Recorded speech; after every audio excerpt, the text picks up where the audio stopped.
Voilà, première question, première réaction. Voir le maire bonjour, bonsoir. Oui.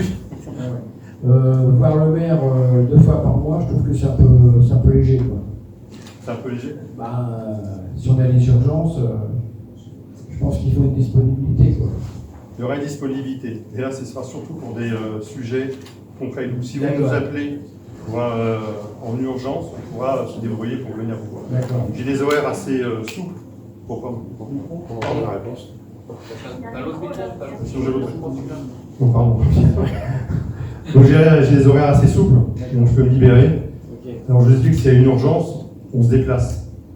Si c'est tout simplement pour demander un permis de construire ou quoi que ce soit, il y a des personnes qui sont là pour pouvoir répondre. Vous allez vous déplacer? De quoi? Non, vous pouvez venir nous voir. Voilà. D'accord.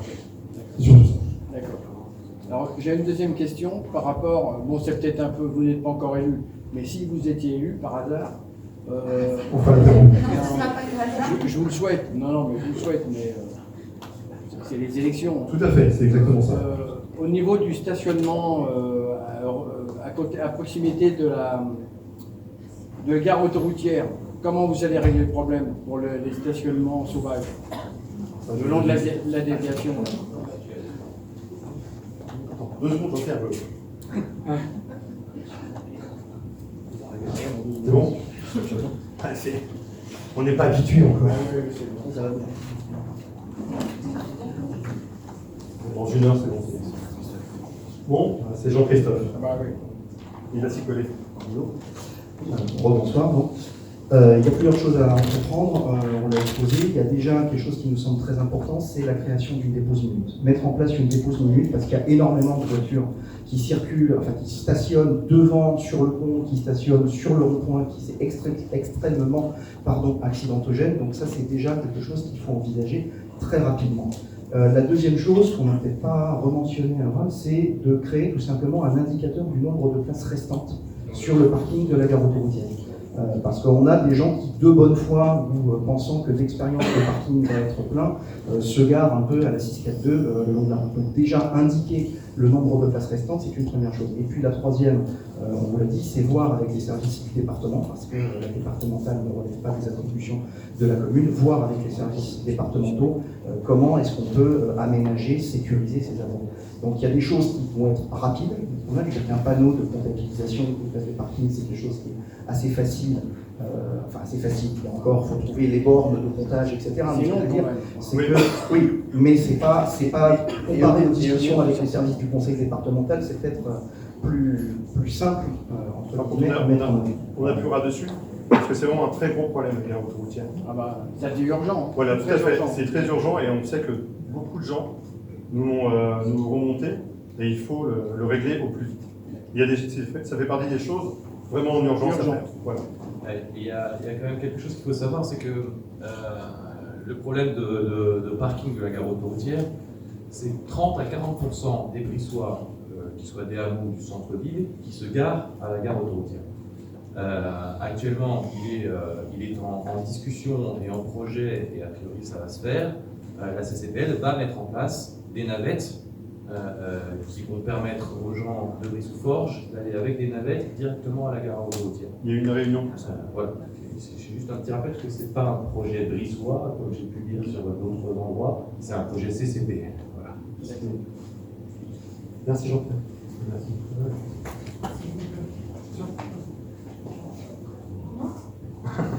De la gare autoroutière, c'est bien beau de faire des beaux stationnements, etc. Mais est-ce que vous avez l'intention de négocier avec l'argent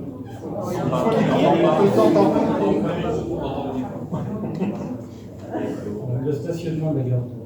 Bonsoir à tous. On a des problèmes de micro. Bonsoir à tous. Le fonctionnement de la gare autoroutière tient bien par rapport au stationnement, etc. Il y a sûrement énormément de progrès à faire par rapport à tout ça. Est-ce que vous avez quand même l'intention de négocier avec la région de France le fait qu'on ait des bus pour pouvoir monter dedans le matin et rentrer le soir aussi? Parce que ça, c'est un point extrêmement important en termes de transport. On veut le développer. Le transport public, c'est merveilleux, je sais de quoi je parle, etc. Mais bien évidemment, on a de gros besoins parce que quand je vois le matin, moi, qu'il y a des dizaines de gens qui attendent un bus qui arrive plein de Dourdan, Oui, On est tout à fait. vraiment un petit peu dans la mouise pour aller travailler sur Massy en particulier. Alors, revenant pour Dourdan, en amont, il y avait des bus prévus qui devaient partir à vide de Dourdan. Moi, j'ai des amis qui habitent à Dourdan qui me disent quand on tape au bus, quand il est vide, le chauffeur n'a pas d'autre choix que de nous ouvrir la porte. Pourtant, il dit je dois partir à vide pour Brice. Eh ben, les gens sont un peu insistants et ils ouvrent. Donc, dans tous les cas, les gens. Je peux confirmer que les bus Voilà. arrivent plein. C'est ça. Donc, voilà. Je vais laisser. Alors, ce qu'il faut savoir, c'est que le problème, c'est pas vraiment un problème, en fait, c'est un succès qui est peut-être un peu trop grand, qui est difficile à absorber pour le flux. C'est pas un problème brissois. Déjà, ça passe par la CCPL, puisque cette gare n'appartient pas à Brice, c'est une gare de CCPL, mais en plus, elle est gérée par le STIF, qui est le service des transports d'Île-de-France. Ainsi, nous, à notre place sur Brice, on ne peut rien faire en tant que Brissois seul. Il faut mettre dans la boucle la CCPL et il faut mettre dans la boucle le STIF pour demander peut-être plus de bus ou en effet des bus qui arrivent réellement vides à Brice pour pouvoir faire la navette Brice-Massy et puis aussi le retour Massy-Brice. Oui, la CCPL en avait le projet. La dernière réunion, la CCPL, ils en ont parlé. Ils ont parlé d'un très gros projet de bus qui vont aller jusqu'en Chevreuse. Enfin, ils vont essayer de rattraper pas mal de soucis. Tous ces problèmes-là ont été remontés à la CCPL. Donc, voilà. Donc ils vont mettre des doubles étages et ils vont normalement, ce qu'ils nous ont dit, c'est que ça va pas traverser. Ouais, donc ils vont essayer de faire au maximum, mais par contre, voilà, c'est surtout eux qui peuvent décider. Mais dans tous les cas, on avait entendu et on fera tout pour qu'on y arrive aussi. Attends. Je me permets aussi un détail supplémentaire parce qu'on ne l'a pas du tout traité. C'est qu'on aimerait, et toujours en concertation avec la CCPL et le STIF, mettre en place un système d'attente qui soit plus confortable pour les Brissois qui se retrouvent à attendre en plein hiver au-dessus de l'autoroute, ce qui n'est pas, en termes de sécurité et de confort, le top du top, surtout pour des gens qui font l'effort de ne pas prendre leur voiture. Moi, personnellement, je ne prends pas les transports en commun, je ne suis pas bon élève, mais en effet, ces gens-là qui font cet effort méritent peut-être d'être mieux récompensés que d'être dans le froid et sous la pluie.